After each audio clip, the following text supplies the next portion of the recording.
Well, welcome back to the Daily Plus Live. We have an exciting new partnership to announce today here at Local 4 with the Michigan Chronicle to expand local reporting across Metro Detroit, and also with their speaking series Pancakes and Politics. And it is something that is going to be, I think, transitional when we talk about news coverage in our area. So joining me now to talk about it is my boss, actually. So Vice President and General Manager of Local 4, Bob Ellis. It's never nerve-wracking to interview your boss on live television either, great. Bob. Okay.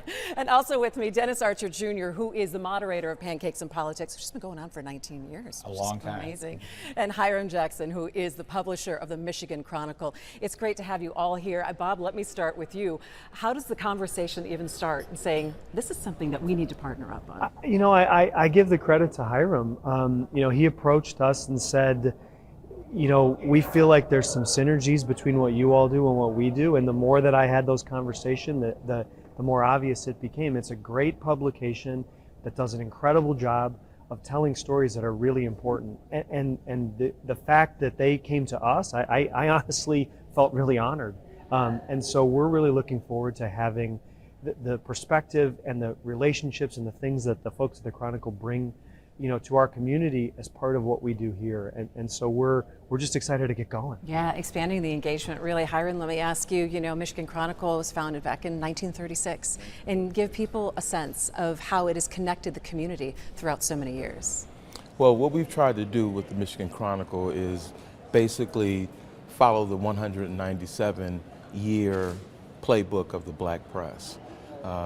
We work very closely with the community to tell the stories that aren't normally told, and really try to maintain that trust with the community so they believe in us to tell their stories.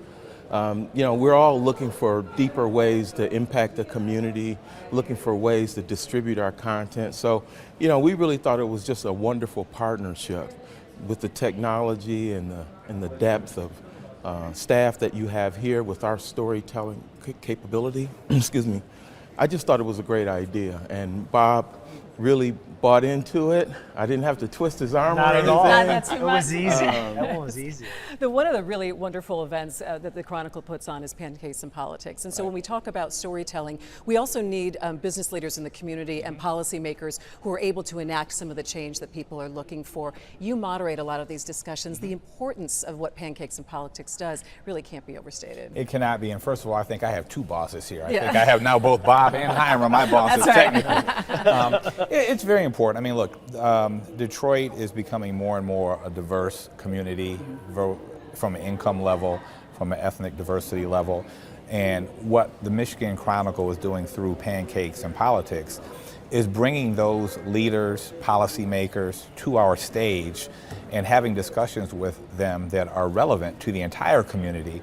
But we're asking questions through the lens of the African American community, because we are the predominant members of this community in terms of percentage of demographics. And so we have all the same people that the chamber would have or the economic club would have on their stage, but the way that we're asking the questions, the way that we're framing the dialogue are from a specific angle, which everyone seems to enjoy and embrace.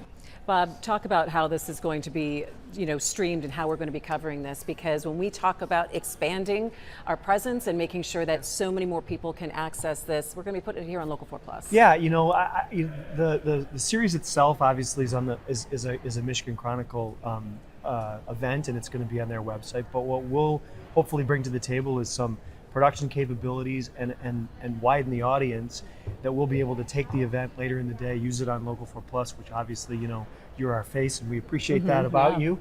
And I think that it'll allow, as Dennis said, these conversations to they're already hitting a great audience and an important audience. But if we can expand that, I think that's what we're hoping to accomplish is make this available to more people, have more people see it, embrace it, understand it, and I think that's the piece that for us is exciting. I think partnerships in local news today are really important. I feel like as the media landscape changes and viewership changes and the habits of consumption change, I think it's really important to do the kinds of things that we're working on here, where this is a very important thing that occurs in our community on a regular basis, and if we can provide a little more amplification of that message and the way that these issues are discussed, that I think we're doing what we need to be doing in 2024 Yeah, in media. and I was going to pick up with that, Hiram. You and I have been in conversations in these rooms where we talk about local journalism and the sustainability of it, and these kinds of partnerships and really, unique collaborations are a necessary part of it now.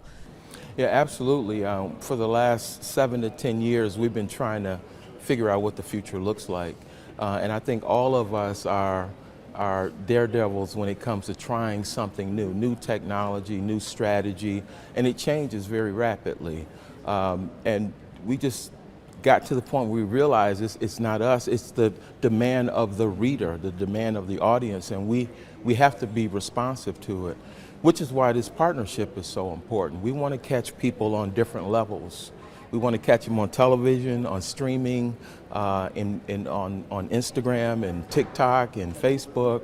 And so the things that we do well are create content, our connection with the community, and we tell stories that are from a perspective that maybe you guys couldn't tell. We can use framing and references that maybe a Channel 4 can't use, or things that you can't say. But with your distribution capacity and your technology assistance, we can touch more people, more audiences. So, I've seen you in these rooms where we're talking about the future of media.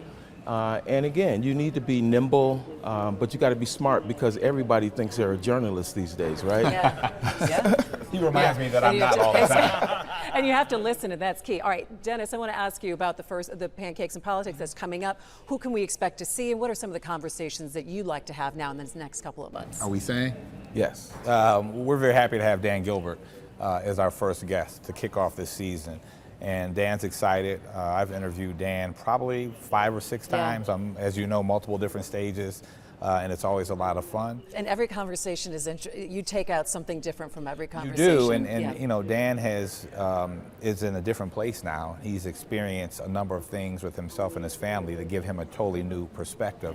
And I think we're going to be fairly free to talk about some of those things when we interview him, and obviously talk about his impact on Detroit and what he's excited about looking forward. I would just, say in closing that, the amplification is the key. Hiram has done an outstanding job at ensuring that room is full and sold out. And so with your amplification, we can share this same programming with hundreds of thousands of people. We look forward to it. We can't wait to be a part of it. So, Bob Ellis, Dennis Archer Jr., Hiram Jackson from the Michigan Chronicle. Thanks, gentlemen. Thank it's you. good to see you. Look forward to jumping in. We'll be right back. Stay with me.